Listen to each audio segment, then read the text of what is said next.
बताने से पहले मैं आप सभी मीडिया कर्मियों का बहुत बहुत अभिनंदन करता हूं कि आप इस टूर्नामेंट में आए और इस टूर्नामेंट की शोभा बढ़ाई। जैसा कि हम सब जानते हैं कि अमन ठाकुर जी एक बहुत बड़ा नाम है इस डोडा डिस्ट्रिक्ट के अंदर ही नहीं बल्कि पूरे देश के अंदर जो नाम जाना जाता है।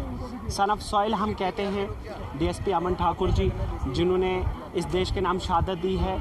वो दिन हम नहीं भूल सकते हैं जब मुठभेड़ में कुलूग्राम एक जगह का नाम पड़ता है, एक डिस्ट्रिक्ट पड़ता है श्रीनगर में, जहां पर उन मुठभेड़ में जो है आतंकवादियों के साथ उन्होंने काफ़ी संघर्ष किया और 2 से 3 आतंकवादियों को मार गिराया। हालांकि सीने पर गोली लगी थी, लेकिन जुनून देश के प्रति इस प्रकार का था कि कहीं हमारे घर पर बैठे हुए जितने भी आम नागरिक हैं उन पे कोई हानि ना पहुंचे। और ये देश की भावना उन व्यक्तियों के लिए दर्शाता है कि ये वो अगर ऐसे महान व्यक्ति, ऐसे अगर जवान हमारे इस देश में खड़े हैं तो कहीं ना कहीं हम आम नागरिक जो है खुशी खुशी सो पाते हैं, खा पाते हैं, पी पाते हैं और खुशी खुशी ज़िंदगी सहन कर पाते हैं। तो हमने कहा कि सन ऑफ सॉइल थे, सिर्फ सोल्जर बनकर ही उन्होंने जो है ड्यूटी अंजाम नहीं दी है, बल्कि जब भी वो स्टूडेंट्स के साथ इंटरेक्ट करते थे तो उनकी एक अलग भूमिका होती थी। स्टूडेंट्स को मोटिवेट करते थे, चाहे स्पोर्ट्स एक्टिविटीज़ में हो,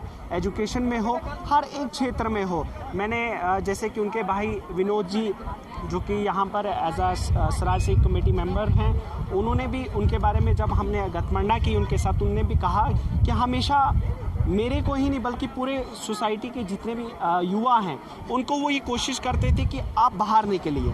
जब आप बाहर निकलेंगे तो आपको एक मंच मिलेगा।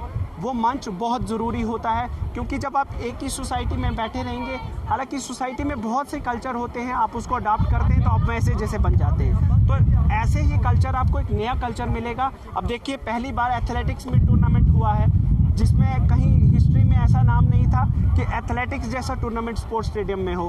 हालांकि स्पोर्ट्स स्टेडियम में कहीं पे भी ऐसा इवेंट नहीं हुआ था। तो पहली बार हमने ये कोशिश की सराज सिख कमेटी की ओर से कि हम शहीद अमन ठाकुर जी के नाम पर ये टूर्नामेंट रखें। और हमने देखा कि बहुत विभिन्न डिस्ट्रिक्ट से जो है खिलाड़ी आए, चाहे गर्ल्स की बात करें, बॉयज़ की बात करें। और ट्रैक पर देखा है हमने 200 metre, 100 metre race, 400, 800, 1500 metre race हुई। अब आप देखेंगे शॉर्ट पुट, जेवलिन जैसा, अगर हमारे जेवलिन में मेडल नहीं आ रहे हैं, शॉर्ट पुट में मेडल नहीं आ रहे, तो कहीं ना कहीं कमी है तो किसी चीज़ में। वो है हमारा कल्चर। जब तक हम इस कल्चर को अडॉप्ट नहीं कर पाएंगे तो शायद हमारे ओलंपिक्स में कहीं ना कहीं जो टैली ऑफ मेडल्स है उसमें कमी आ रही है। तो ये हमारा पहला कदम है। हमने उसी सोच को लेके आए कि हम एक ओलंपिक जैसे फॉर्मेट पे हम एक ट्रैक इवेंट जो है ऑर्गेनाइज करें, जिसमें यंगस्टर्स को मौका मिले अपना जो टैलेंट है उसको वो आगे शेयर करें। तो बहुत बहुत थैंक यू, आप हमारे इस टूर्नामेंट पे आए और चांद ले गए। नाम क्या है? मेरा नाम पवन कोतवाल है। आप क्या है? सर, मैं इस प्रोग्राम को होस्ट कर रहा हूँ एज ए एंकर, तो एज ए कमेटी मेंबर भी हूँ और पिछले 2-3 दिनों से जो है मैं इनके साथ पूरा कोऑर्डिनेशन में हूँ।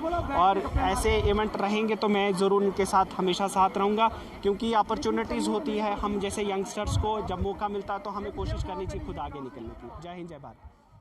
आज बलिदान दिवस है। कोविड था, कोविड के कारण जो है टीम गेम नहीं रख पाए और हमने एथलेटिक में जो ट्रैक एंड फील्ड्स के इवेंट हैं उनका प्लान किया, और जिसमें बहुत दूर दूर से जो है पार्टिसिपेंट्स आए हुए, जैसे किश्तवाड़, जिठिल्ली, आसर, इवन के रामन से भी यहाँ पे कुछ पार्टिसिपेंट्स हैं। तो इसीलिए हमने ये प्लान किया कि इसके लिए कोई रूल्स नहीं है और ट्रैक एंड फील्ड में इंडिविजुअल ही मेहनत करना है, इंडिविजुअल गेम है, खुद का जो दम है।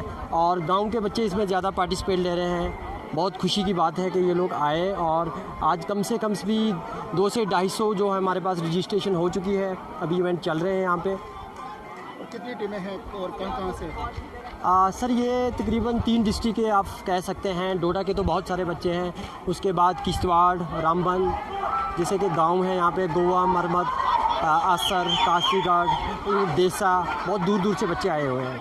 कितना जो है प्रेरित करते हैं आज के यूथ को जो है शहीद अमन ठाकुर? तो ये तो काफ़ी लगा मुझे, जैसे ही इनका जो है हमने एडवर्टाइजमेंट किया था, बैनर दिया था डीवाईएसपी अमन ठाकुर का, तो उसके बाद जो है काफ़ी कॉल्स हमें आई, अभी तक आ रहे हैं। अभी भी जो बच्चे काफ़ी आ रहे हैं कि सर हमारा जो नाम लिख लें, हमें भी करा लो। और हमारी पूरी तैयारियां हैं, पूरी कोशिश है। पुलिस एडमिनिस्ट्रेशन हमारे साथ जुड़ी हुई है, लगातार कल से बने हुए हैं, हर फैसिलिटीज़ दी हुई है। और लगातार हम अपना बेस्ट से बेस्ट दे रहे हैं। All official physical education department जो है DYSS और डोडा उनकी तरफ से स्टाफ आया हुआ है ऑफिशियल्स। कितने बॉयज़ और कितने गर्ल्स हैं इसमें? सर गर्ल जो है गर्ल्स उतनी नहीं आ पाई बट फिर भी बहुत है 60 से अबाव है, तो इतना भी डोडा के लिए हम लोगों के लिए गर्व है कि घर से आई हुई है special track and field event के लिए, जो कि बहुत सारे बच्चे नहीं जानते हैं कि ट्रैक फील्ड इवेंट क्या है। और जैसे जो नीरज चोपड़ा जो जेवलियन में जो मेडल लाए ओलंपिक में, और उसके बाद हिमा दास जो अब DYSP है गेम्स के जो मेडल लिए थे एशियन में, तो ऐसे ऐसे धीरे धीरे इनका प्लान हो रहा है कि ट्रैक एंड फील्ड इवेंट बहुत अच्छा है जिसमें जो कि गांव के बच्चों का एंडोरेंस लेवल अच्छा रहता है और ये खुद के दम पे जो आगे बढ़ जाते हैं। उनके लिए क्या एक मैसेज देंगे आप जिनके माता पिता जो है लड़कियों को खास से घर से बाहर नहीं देते आने? उन पेरेंट्स का तो सबसे पहले मैं बहुत बहुत थैंक्स करना चाहूँगा कि जिन्होंने अपने बच्चों के साथ जो खड़े हैं, बच्चों को भेजा। तो ऐसे पेरेंट्स जो है उनका बच्चा जो वो फ्यूचर देखना चाहेंगे कि मेरा बच्चा ऐसा बना वो बनेगा, क्योंकि जिस भी बच्चे को पेरेंट्स उनके पीछे खड़ा है, बच्चे का और पेरेंट्स का एक कनेक्टिविटी रहती है जैसे ब्रिज की तरह, तो वो बच्चा कभी हार नहीं खा सकता। उनको पूरा भरोसा है कि हमारा बच्चा फॉरेन में भी जाएगा, USA में भी जाएगा, उनको गर्व है, वो गर्व से भेज रहे हैं, मुझे पूरा यकीन है। थैंक यू वेरी मच, आपका बहुत बहुत शुक्रिया आप सभी मीडिया का।